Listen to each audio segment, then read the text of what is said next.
Okay, so, oops. It's gone berserk on us. Okay, so we're going to be talking about, you can follow along on your own screen in regards to this, to see the colors better, because the colors are very faded on this, from this camera. Okay, what you're going to learn is about what is a butte, which is interesting because these can be interchanged quite a bit, because a butte is a steep hill whose top is narrow, then it is tall. So we see when we went outside, and you probably can see around your own home, how some of the buttes are narrow and tall. A canyon is deep, okay?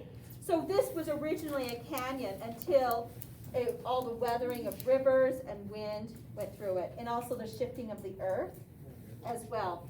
As you remember, if you drive down to Mexican Hat and you cross the river with the bridge, it's quite fascinating how the whole earth shifted. You guys remember that? Next time you drive that, it's really amazing how that whole shift of the earth from the faults of the plates of earthquakes shifted it. And you can see on, and it goes all the way towards a Green River. You can see that all the way from Green River, how that whole earth. I'm married to a geologist, so it's really interesting asking him questions. If he doesn't know the answer, he always looks it up. Mesa is a steep hill whose top is wider than it is tall. So we can see some mesas out there too.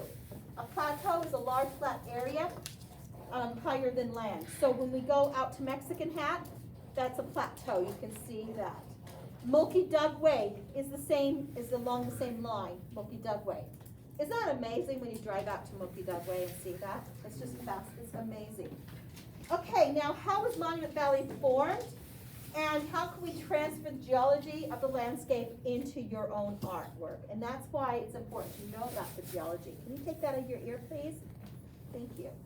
Okay, so students will be able to gather information in order to ask and answer questions about geographical illusions and text regarding canyons, buttes, plateaus, and mesas. All right, so Monument Valley, can you guys help me read Navajo? Can you guys all read what Monument Valley is in Navajo? How do you pronounce it? You guys help me. Everyone, all at the same time. Se, is it se? Se. Se? Se. Be. Did I say it right? Be. Be. Be. It's be. It's se, be. I'm not going to say anything.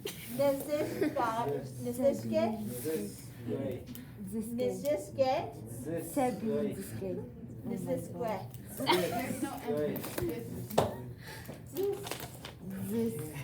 Okay, I'm going to work on this, you guys. That's my homework. Or, in other words, it's called Valley of the Rocks. Now, Monument Valley is part of the Colorado Plateau, and it was a result of ancestral rock mountain segments being deposited in areas at the same time as the geographical lift. Remember how I mentioned about lifting and pushing? It's sort of like books put together. So if you have books pushed together, 2 magazines, let me get some magazines.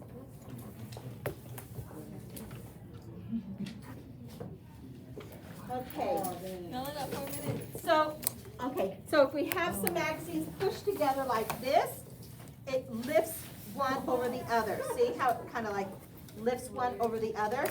So these are 2 plates, and as it pushes, it lifts one over the other. Okay? And also, it might even push to the fact of creating a mountain like that. Okay, is that good? What time do we get out of here? Can I? 11:10. And 3 Oh, you minutes. guys, we have 3 more minutes. Okay. All right, so sit. You have 3 minutes left. Sit down. In fact, some people owe me some time afterwards for leaving early last time. Okay, so this is the Shimeli Formation right up on top there. And then you have the Mokopi Formation. And then you have the Shelley Transformation. See how the rock's different? It's the angle. Organ rock shell right here. So this is a perfect example of how there's different formations, okay, developed at different times. Okay, now this looks like a chisel. that have went, you know, you guys remember seeing this. This is like the chisel went in it and formed it. It's from wind. You know how there's a lot of wind, like last Saturday we had a big sandstorm, and how it formed the sand. It just went, now the sand, it's like sand blasting. The sand blasted it and formed it. Okay, and then here are these little rocks forming with the sand as well. And we can see how there's different directions of weathering on the rocks. So when we are drawing it on our iPad, we need to pay attention to those different weatherings, and we need to understand how it works. Okay, and then we go on. Here's this, and those are some of the Anasazi ruins. And that's from weathering as well. Okay?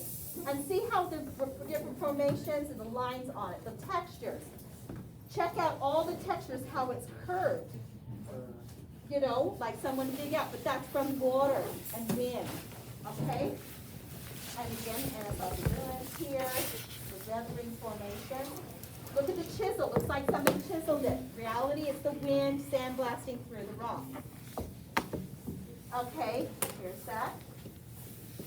Oh, this is what I love. This is from Moki Dugway, when you're way up.